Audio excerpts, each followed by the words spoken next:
In the winter of 1940, a strange pattern emerged across the Libyan frontier, one that would go almost unnoticed until it shaped the destiny of an entire campaign. British reconnaissance pilots flying low over the Italian camps at Nabewa, Tuma, and Maktila reported something unusual. Dust plumes rising from empty desert roads, supply trucks driving in circles, and barracks with far fewer sentries than expected. It was as if parts of the Italian 10th Army had quietly thinned out in the weeks before battle. No one understood why. Yet these oddities became the opening thread in a story that would defy every pre-war expectation about the balance of power in North Africa. For the men of the British Western Desert Force, commanded by Lieutenant General Richard O'Connor, the mood in early December was defined by scarcity and caution. Their rations depended on long, fragile supply lines stretching back to Egypt. Their tanks, mostly Matilda II infantry tanks and cruisers of the 7th Armored Division, were battered from constant patrols under the desert sun. And above all, they knew they were outnumbered nearly 4-1 by the Italians entrenched along the coast. Operation Compass, the plan placed before them, was little more than a limited 5-day raid meant to harass enemy positions and force the Italians to reposition. No one expected it to become anything greater. But what the British lacked in numbers, they compensated for with mobility and discipline. Their desert training was rigorous and unforgiving. Soldiers of the 4th Indian Division practiced night assaults under moonless skies. Armored crews rehearsed silent approaches across hard sand flats, engines throttled low to mask their advance. Even the RAF squadrons, particularly No. 33 and No. 73 squadrons, trained for coordinated ground attack runs that had to be executed within seconds. Each unit prepared with a sense of calculated determination, not knowing if the coming operation would mark a turning point or a desperate gamble. Behind the scenes, intelligence officers pored over intercepted Italian communications. Reports revealed contradictions. Some messages suggested confidence and strong defensive posture. Others hinted at logistical strain and low morale. Italian diaries captured after the war confirmed these sentiments. One officer of the 63rd Cyrene Division wrote, "We are told reinforcements will come. But who believes it? The desert eats our strength. And Rome does not hear us." It was a revealing glimpse into an army stretched thin, its spine weakened by internal disorder. As the start date for Compass approached, O'Connor received an intriguing update. Several Italian command shifts had occurred unexpectedly. Officers who had been in charge for months were suddenly rotated out. Others simply disappeared from the rosters without explanation. While such administrative changes were common in any army, the pattern here appeared rushed and poorly coordinated, almost panicked. British staff officers could not help but wonder whether Italy's leadership fully understood the threat forming on their doorstep. The night before the operation, the desert was unusually silent. Veterans later recalled that even the wind seemed to pause. Under the cover of darkness, British and Indian infantry marched toward Nabewa, the first major target.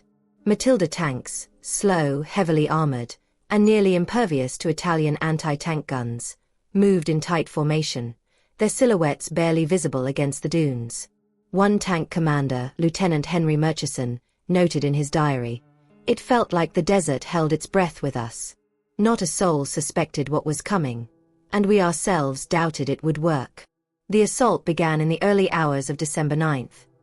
Artillery thundered across the plain, lighting the night with flashes that could be seen for miles. As the Matildas smashed through the perimeter at Nabewa, infantry stormed in behind them, clearing trenches and bunkers with rapid precision. To their surprise, many Italian positions offered minimal resistance. Soldiers surrendered in clusters, raising their hands even before the British reached them. The ease of the breakthrough caught O'Connor's staff off guard. Something, it seemed, had hollowed out the Italian defenses from within. Yet the mystery only deepened when interrogation teams questioned captured officers. Several admitted they had been expecting an attack from the opposite direction, intelligence that made no sense given British supply lines. Others claimed they had received conflicting orders in the days prior, including directives to reposition troops to secondary camps that had never been fully constructed. One Italian major, exhausted and visibly shaken, repeated the same phrase. "We were told nothing. No one told us the truth.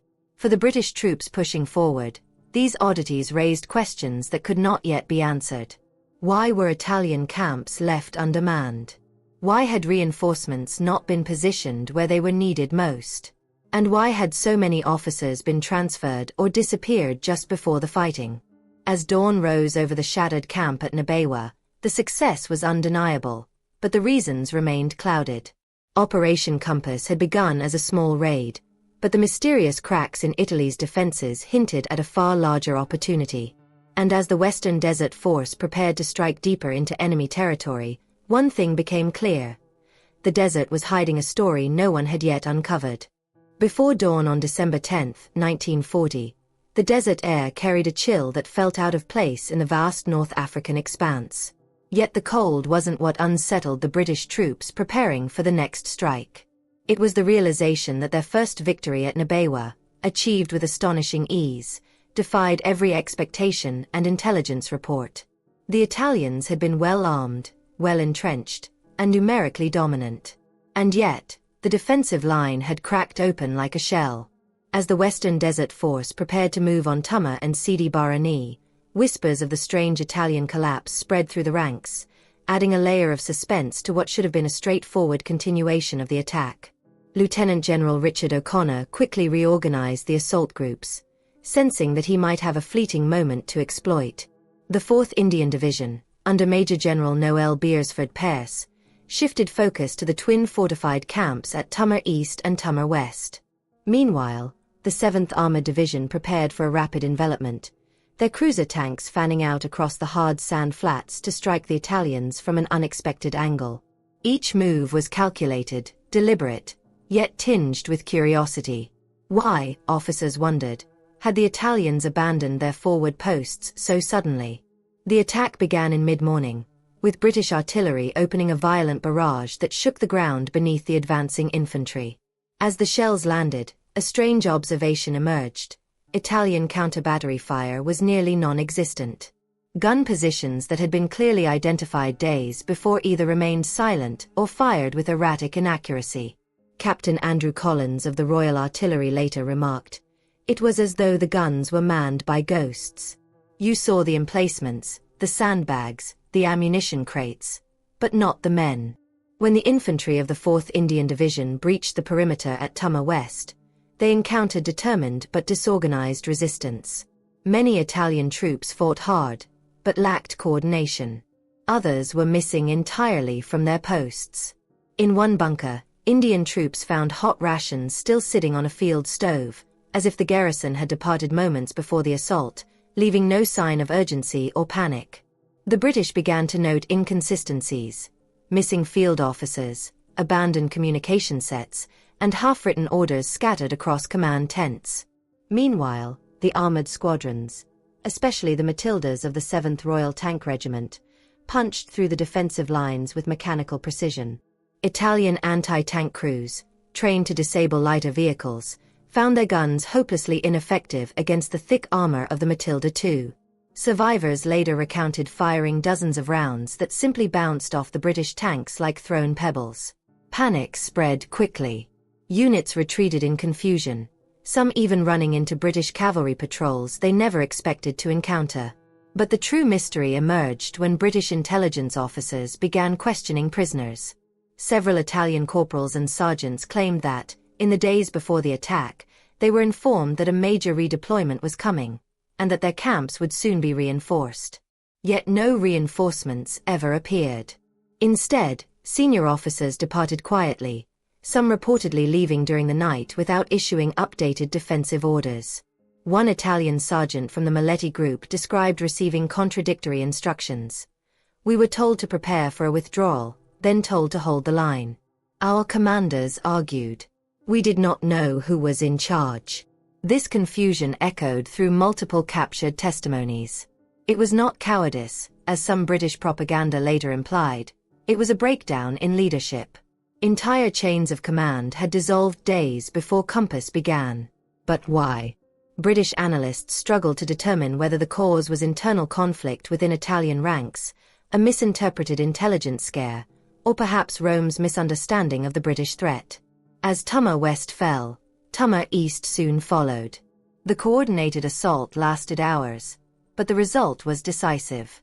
Italian troops surrendered in large groups, many offering no resistance once their officers vanished from sight. By late afternoon, the British flag rose over the shattered fortifications, marking another unexpected success in a campaign originally meant to last less than a week. Yet even in victory, the British found more questions than answers. In the command tents of Tumma, abandoned dispatches indicated that the Italians had anticipated an attack, but from the opposite direction, and on a completely different day. Maps left on tables showed defensive adjustments that had never been carried out, while radio logs abruptly ended mid-transmission. One British signals officer noted that these gaps were too numerous to be coincidence. As the sun set across the desert, the Western Desert Force prepared for the next major objective, the coastal town of Sidi Barrani. Morale was high, but so was uncertainty. If Nabewa and Tumma had fallen with such uncharacteristic ease, what lay ahead? Did the Italians know something the British didn't? Or were they simply unraveling under the pressure of the desert and their own internal contradictions? The success at Tumma opened a path deeper into enemy-held territory, but it also revealed cracks in the Italian war machine that seemed almost inexplicable. And as O'Connor's men set their sights on Sidi Barrani, they carried with them a lingering question. Why did the Italians seem to be collapsing faster than the British could advance? By the morning of December 11, 1940, a pattern had begun to take shape across the Libyan frontier, a pattern that defied logic and contradicted every assessment British intelligence had made before Operation Compass. As the Western Desert Force moved towards Sidi Barrani, reconnaissance aircraft flew ahead to photograph the next line of Italian defenses. What they found startled even the most seasoned analysts: abandoned truck columns, crates of ammunition left neatly stacked, and supply depots fully stocked but seemingly deserted.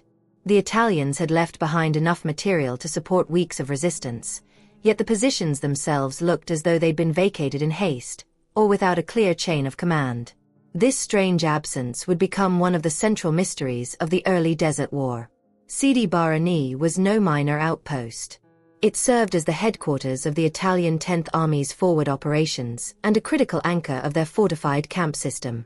The British expected a fierce battle, with anti-tank guns, entrenched infantry, and heavy artillery covering every approach.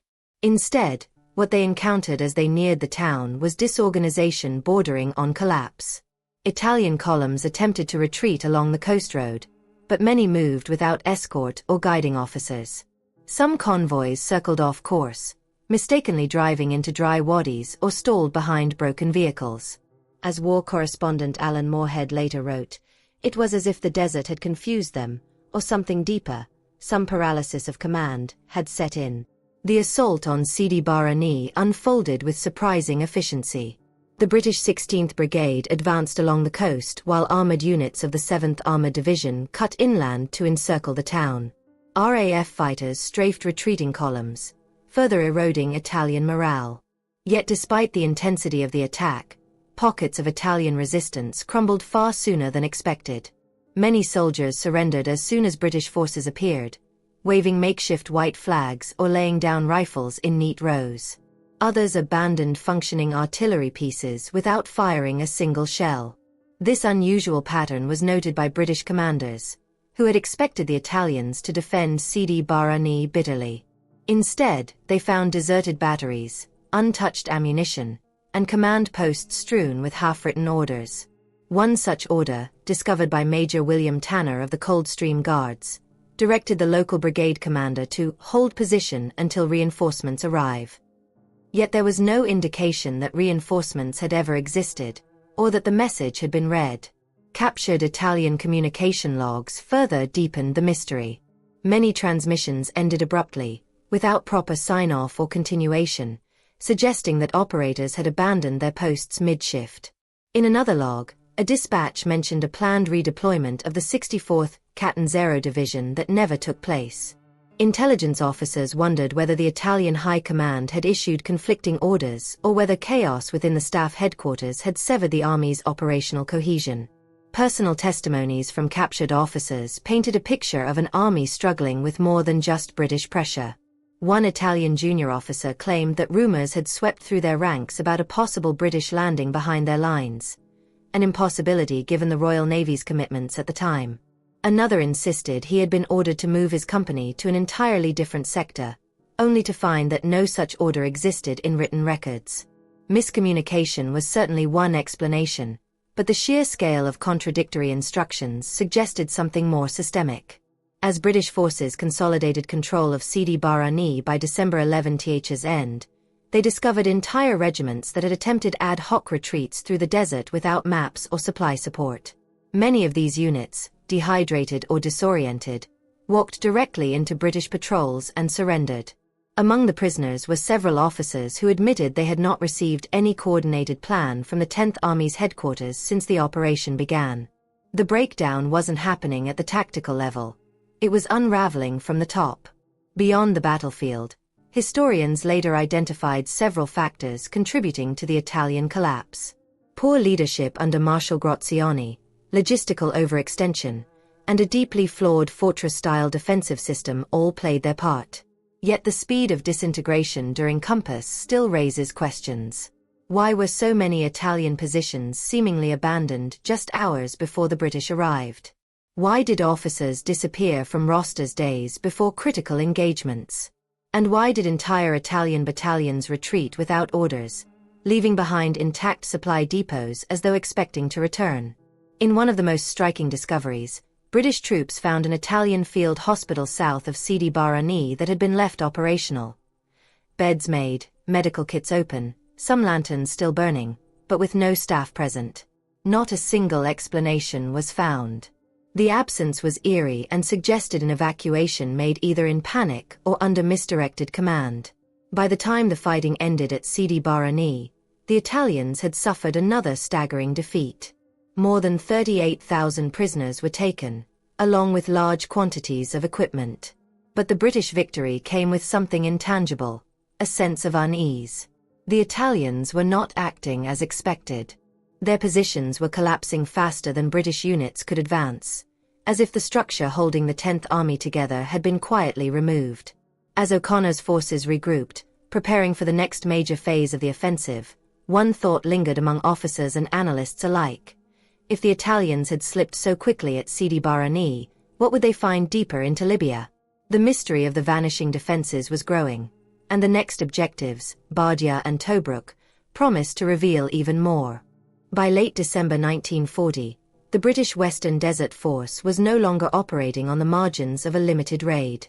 Operation Compass, originally planned as a cautious 5-day harassment, had transformed into a sweeping offensive unlike anything the Desert War had yet seen. After the fall of Sidi Barrani, the advancing British troops encountered a steady stream of evidence that something inside the Italian 10th Army had fractured long before the first shot was fired. But nowhere would this become clearer than at Bardia and Tobruk, two heavily fortified strongholds that should have forced the British to halt, regroup, and beg for reinforcements. Instead, the defenses that Italy promised would hold for months began to crumble in weeks. Bardia, located just inside the Libyan border, was supposed to be the Italian army's first truly formidable obstacle. Surrounded by barbed wire, anti-tank ditches, machine gun nests, and reinforced artillery positions, the town had been prepared as a modern fortress since early 1940. British intelligence estimated they would face over 40,000 Italian defenders supported by more than 400 guns. Yet aerial reconnaissance conducted by the RAF in late December revealed a puzzling sight. Fewer patrols than expected, artillery crews moving erratically, and key defensive positions visibly undermanned. Some emplacements that should have been bristling with activity looked hollow, almost abandoned. On January 3, 1941, the British assault began under the command of Lieutenant General O'Connor and General Sir Thomas Blamey of the Australian I Corps. The 6th Australian Division spearheaded the attack, advancing under the cover of darkness to breach the perimeter. Engineers blew gaps in the wire while Matilda II tanks rolled through the openings with methodical precision. The Italians offered stiff resistance in pockets, but reports from the front line described an uneven, disjointed defense. Entire sectors appeared to lack clear leadership, and many Italian soldiers seemed unaware of larger tactical maneuvers happening around them. One Australian company commander, Captain John Clements, later described an unsettling encounter. His men stormed a trench system expecting heavy opposition, only to find a group of Italian soldiers sitting silently, rifles stacked neatly, waiting to surrender. They looked exhausted, Clements wrote in his diary, but it was more than fatigue. They looked lost, like they had been waiting for orders that never came. As the Australians pushed deeper into Bardia's defenses, they uncovered more anomalies. In one underground command bunker, officers found maps pinned to the walls with attack arrows pointing in multiple, contradictory directions. Orders dated within days of each other instructed units to hold, retreat, redeploy, or reinforce, none of which aligned with the actual Italian movements observed on the ground. Intelligence officers began to suspect that communication within the 10th Army had collapsed far earlier than the British realized. Yet the greatest mystery emerged once Bardia fell on January 5. Over 45,000 Italians surrendered, an overwhelming number for such a short battle. Among the captured were several officers who appeared confused or unprepared for interrogation. One Italian major insisted that he had expected reinforcements from Tobruk that, according to British intercepts, had never been dispatched. Another claimed to possess written orders that contradicted not only his own commander's directives but the official Italian strategy documented months earlier. These inconsistencies hinted at deeper cracks in Italy's command structure, possibly originating all the way back to Rome. But while Bardia raised questions, it was Tobruk that laid them bare. Tobruk was considered one of Italy's greatest defensive bastions in North Africa, a port city fortified with extensive trenches, anti-tank positions, coastal artillery, and reinforced concrete strongpoints. The Italian High Command believed the fortress was impregnable. Yet as British and Australian forces closed in during mid-January, they noticed signs that the garrison was in disarray.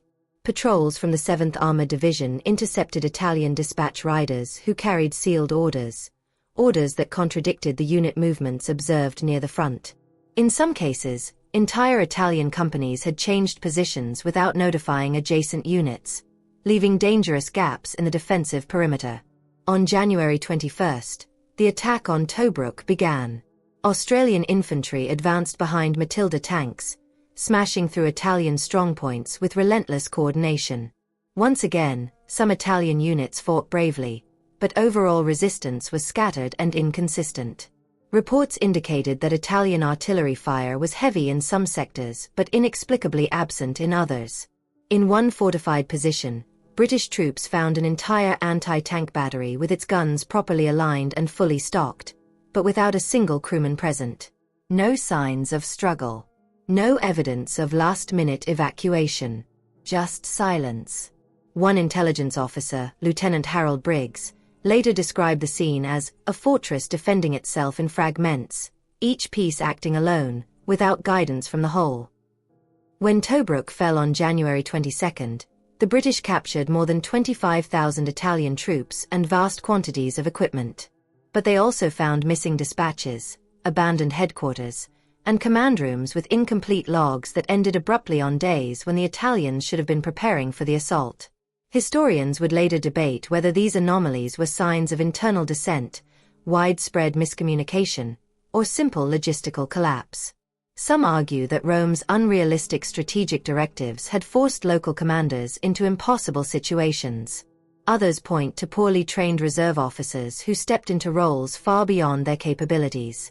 And some suggest that certain Italian officers, sensing the hopelessness of their situation, withdrew quietly in an attempt to preserve their units rather than sacrifice them in doomed battles. But in January 1941, for the soldiers advancing through the silent, maze-like defenses of Tobruk, these theories didn't yet exist. All they saw was an army that seemed to be dissolving in real time, leaving behind equipment, supply depots, and half-finished orders like breadcrumbs marking its collapse. As the British pushed westward, deeper into Italian-held Libya, one question grew louder in intelligence circles. If the Italians had truly prepared these fortresses to withstand months of siege, then what had caused them to fall apart from the inside? The next phase of Operation Compass would reveal even more, and the answers would prove stranger than anyone expected. By February 1941, the Western Desert had become a graveyard of Italian ambitions. What began as a limited British raid had evolved into one of the most stunning collapses of a modern army in the early years of World War II. The British advance, stretching more than 500 miles across the Libyan frontier, was unprecedented in its speed and scale. Yet behind the triumph lay a growing sense of unease. The deeper the British penetrated into Italian-held territory, the more they uncovered signs that the collapse of the 10th Army was not merely tactical or logistical. Something inside the Italian command structure had unraveled long before the first British shells fell on Nabewa, Tuma, or Tobruk. Now, as Operation Compass neared its final stages, that unraveling became undeniable. El Agheila, the next major Italian fallback position, was expected to be the rallying point, where disciplined counterattacks could halt or at least slow the British advance. Instead, aerial reconnaissance revealed scenes that echoed the same mysterious story unfolding across the desert. Vehicle convoys abandoned mid-route, artillery left neatly in rows with breech blocks still in place, and administrative documents scattered across empty headquarters. It appeared not just as a retreat but as a systemic withdrawal executed without synchronization or clear leadership. Among the most striking discoveries were the missing officers. Senior Italian commanders who had either retreated ahead of their own men, vanished into the chaos, or in some cases seemingly abandoned their posts entirely. The disappearance of General di Brigata Pietro Maletti during earlier clashes had already raised questions, but now British troops encountered similar gaps in command at nearly every level. When interrogated, Italian NCOs frequently repeated the same phrase: "We received no orders." Some even insisted that they had been preparing for a counteroffensive that never materialized. One captured adjutant from the 60th Sabratha Division described receiving a coded message instructing his regiment to redeploy north toward the coast. But when he arrived, the command post he was supposed to report to had already been evacuated, days ahead of schedule. Another officer claimed that he had been ordered to withdraw to Benghazi, only to find the road choked with units that had no recollection of such instructions. These stories were not isolated. They formed a pattern: confusion at the heart of the Italian command network, amplified by a lack of clear leadership from Marshal Graziani. The British intelligence branch, MI-14, began piecing together the fragments. At least 3 Italian brigade-level officers had gone missing between Tobruk and Derna. Some fled prematurely, fearing encirclement. Others simply disappeared, their names absent from all subsequent Italian war records. Whether they had been killed in chaotic retreats, lost in the desert, or had abandoned their commands remained uncertain. Yet the collapse was not simply the result of missing leaders. Logistical records revealed that Italian supply chains had failed at nearly every point. Fuel mismanaged, ammunition misallocated, and reinforcements delayed by administrative confusion. But even these explanations failed to account for the scale of the disorder. The British found storehouses packed with supplies that units desperately needed weeks earlier, suggesting not shortage but miscommunication or paralysis in the Italian rear. "An army doesn't collapse like this from pressure alone," wrote one British staff officer in a confidential memo. "Something happened inside their system, something fractured." As British troops pushed west toward Benghazi, they uncovered more fragments of this internal collapse. Italian telegram logs recovered in the town of Mechelai showed multiple overlapping operational plans, none of which matched the actual movements of Italian troops. Handwritten corrections on several orders indicated confusion about who was issuing commands. In some cases, senior officers had overridden directives from Rome. In others, they had ignored them entirely. The Italians were not merely outmaneuvered, they were out of alignment with themselves. Despite the mystery, the tangible results of the offensive were indisputable. By the time the British captured Benghazi in early February, the Italian 10th Army had ceased to exist as a coherent fighting force. Tens of thousands of prisoners crowded makeshift cages in the desert. Among them were men who had fought bravely and others who surrendered at the first opportunity. But all shared a common sentiment. They felt abandoned, by their officers, by their headquarters, and by a command structure that never truly held together under the strain. In the aftermath, the British celebrated the unprecedented success. Churchill himself declared Compass a victory of incalculable benefit, and Allied morale soared. But within the halls of Middle East Command, Analysts continued to debate the deeper story. What caused the Italian collapse to accelerate so rapidly?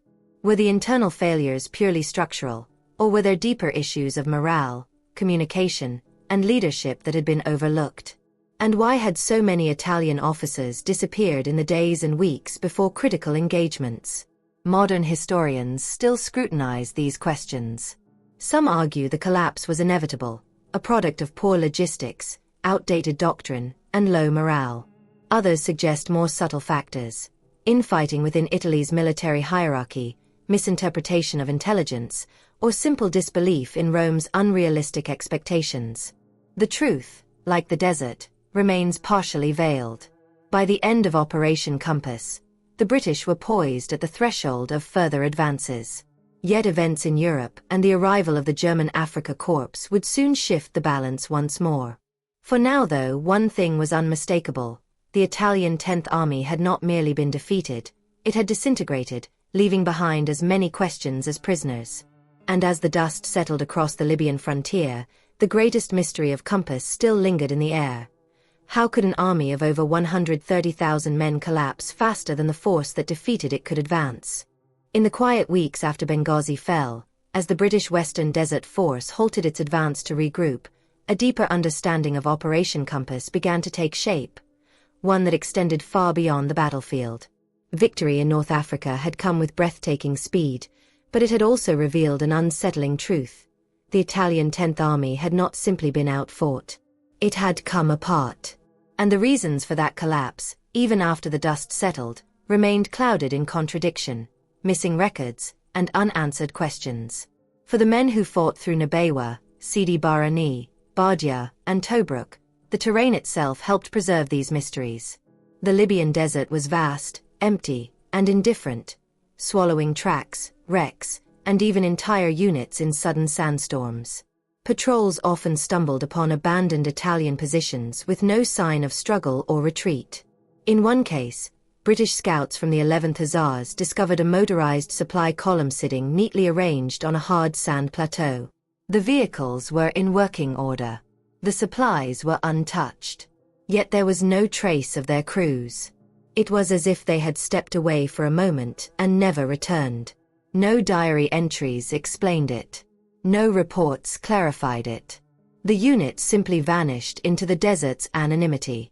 Military historians examining these events after the war would grapple with the same questions that baffled British commanders in early 1941.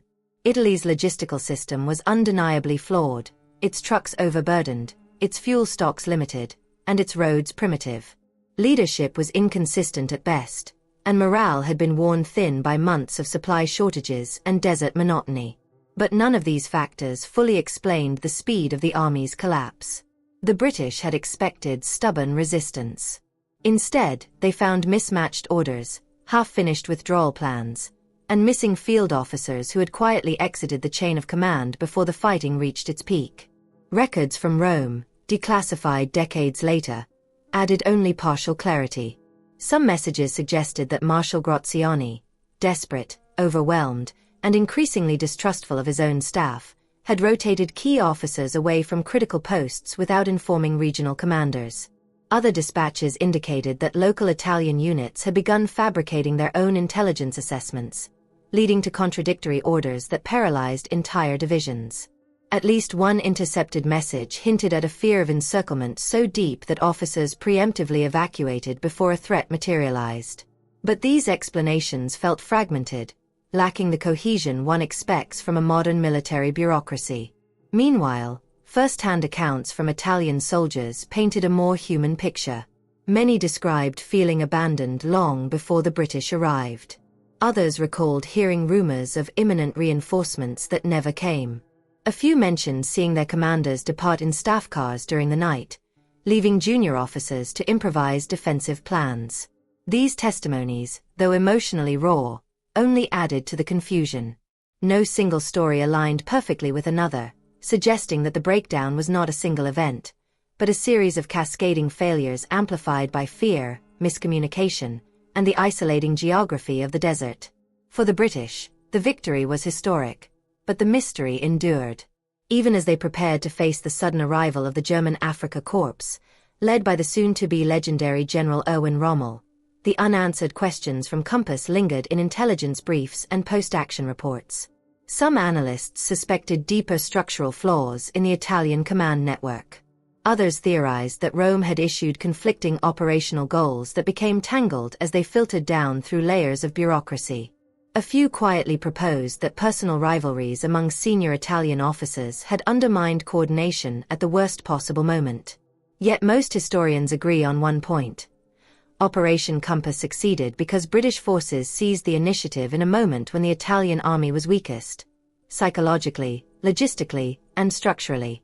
The British used mobility, surprise, and superior coordination to exploit Italian confusion, turning localized successes into a sweeping strategic victory.